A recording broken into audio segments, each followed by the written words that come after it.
ॐ भूर्भुवः स्वः तत्सवितुर्वरेण्यं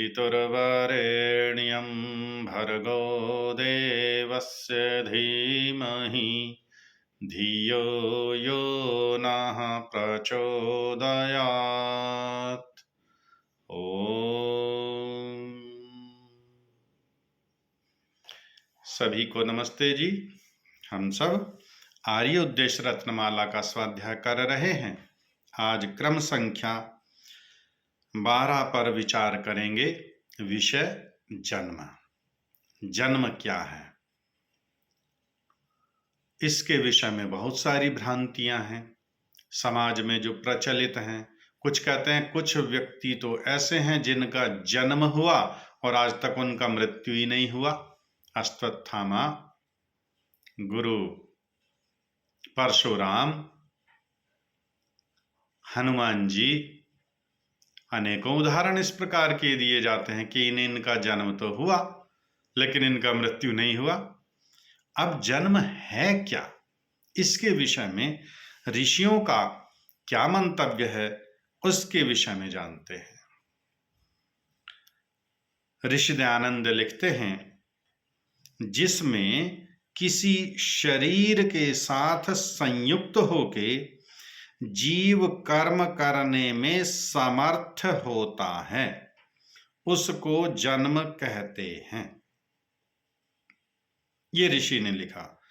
सत्यार्थ प्रकाश स्वमंतव्य प्रकाश में भी ऋषि लिखते हैं, जन्म अर्थात जो शरीर धारण कर प्रकट होना, सो पूर्व, पर और मध्य भेद से 3 प्रकार का मानता हूं। ये लिखा ऋषि ने कि जिसमें किसी शरीर के साथ संयुक्त होकर आत्मा बिना शरीर के कोई कार्य कर ही नहीं सकता। यह शरीर है, प्रकृति का बनाया हुआ शरीर है। हम शरीर नहीं हैं। शरीर से भिन्न एक चेतन सत्ता है जो इस शरीर का संचालन करती है, जो इस शरीर के द्वारा सारे कार्य करती है। यह शरीर ज्यों का त्यों पड़ा रहता है। जब शरीर से आत्मा निकल जाती है, न भूख लगती, न प्यास लगती, न सर्दी लगती, न गर्मी लगती, न मान न अपमान, फिर कुछ नहीं, कोई क्रिया प्रतिक्रिया शरीर में होती ही नहीं। आत्मा निकल गया। अर्थात यह एक चेतन सत्ता है और जब यह शरीर के साथ संयुक्त होकर कार्य करने में समर्थ होता है, संयुक्त तो आत्मा शरीर के साथ गर्भ में ही संयुक्त हो जाता है, लेकिन इसे जन्म नहीं कहा जाता। और किसी भी शरीर, केवल मनुष्य के शरीर में नहीं, पशु का शरीर, पक्षी का शरीर, कीट का शरीर, पतंग का शरीर, वृक्ष आदि का शरीर, किसी भी शरीर के साथ संयुक्त होकर जब वह कर्म करने में समर्थ होता है तब उसे जन्म कहा जाता है। दूसरी व्याख्या, जन्म जो शरीर धारण कर प्रकट होना। शरीर तो धारण कर लिया आत्मा ने, शरीर जो गर्भ में शरीर का निर्माण हो रहा है वह किसके लिए? आत्मा के लिए। यदि शरीर में आत्मा ही नहीं है तो शरीर का निर्माण किसके लिए होगा? जब तक शरीर के अंदर आत्मा रहेगी तभी तक शरीर का निर्माण होता रहेगा और पूर्ण विकसित होने के पश्चात अब यह प्रकट होगा, अर्थात गर्भ से बाहर आएगा। तब कहेंगे हाँ, बालक का जन्म हुआ है। गर्भ में नहीं कहा जाता कि बालक का जन्म हुआ है, अभी जन्म होगा और जब वह गर्भ से बाहर आएगा, प्रकट होगा, तभी वह कार्य करने में भी समर्थ होगा, तब उसको जन्म कहा जाएगा। तो आत्मा का शरीर के साथ जुड़ना जन्म कहता है और शरीर से इसका वियोग हो जाना किसी भी काल में, इसका नाम मृत्यु है। अगले बिंदु पर इस पर हम विचार करेंगे। तो जन्म कहते हैं पूर्व, पर और मध्य 3 प्रकार का मानते हैं। अर्थात ये ऋषियों की मान्यता है। बहुत सारे ऐसे मान्यता वाले भी लोग हैं जो कहते हैं पूर्व जन्म कुछ होता ही नहीं।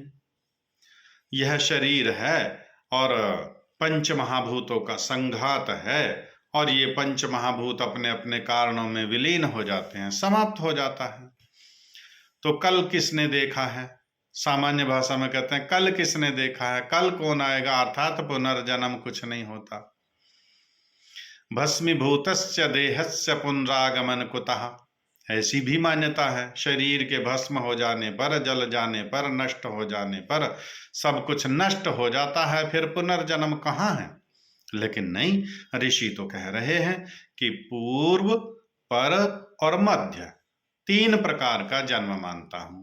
अर्थात हम अब से पूर्व किसी शरीरों में थे जहां हमने ऐसे कर्म किए जिससे हमें यह मनुष्य का शरीर मिला, और यदि ऐसे कर्म नहीं थे तो बहुत सारे जो हमारे चारों ओर हम देखते हैं जीव जंतु पशु पक्षियों के शरीर हैं, उनके भी पूर्व जन्मों के कर्म हैं जिसके अनुसार उन्हें निम्न शरीरों की प्राप्ति हुई है।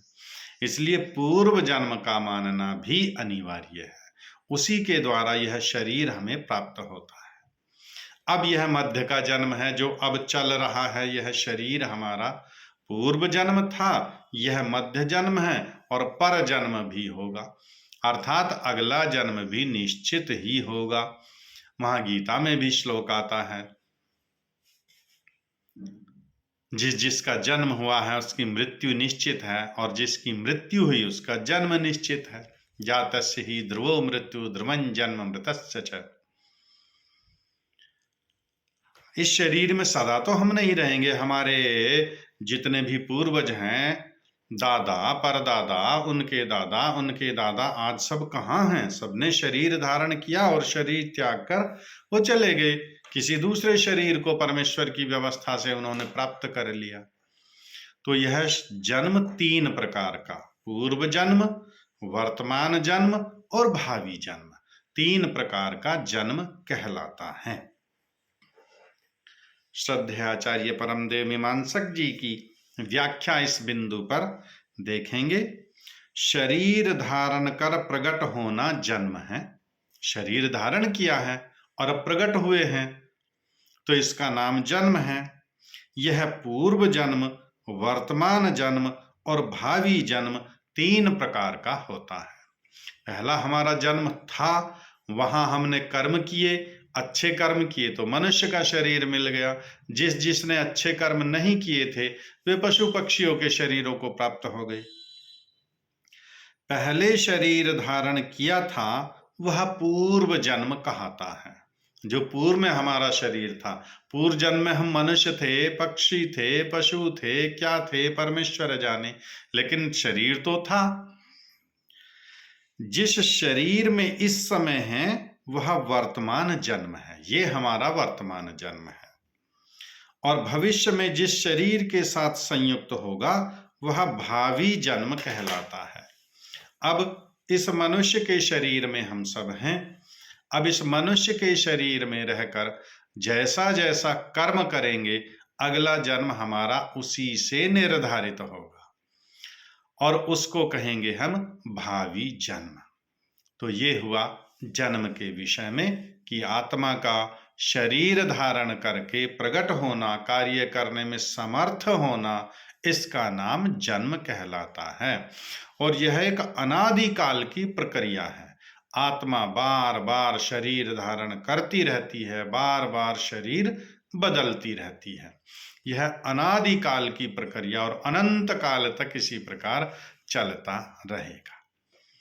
सभी को धन्यवाद, सभी को नमस्ते।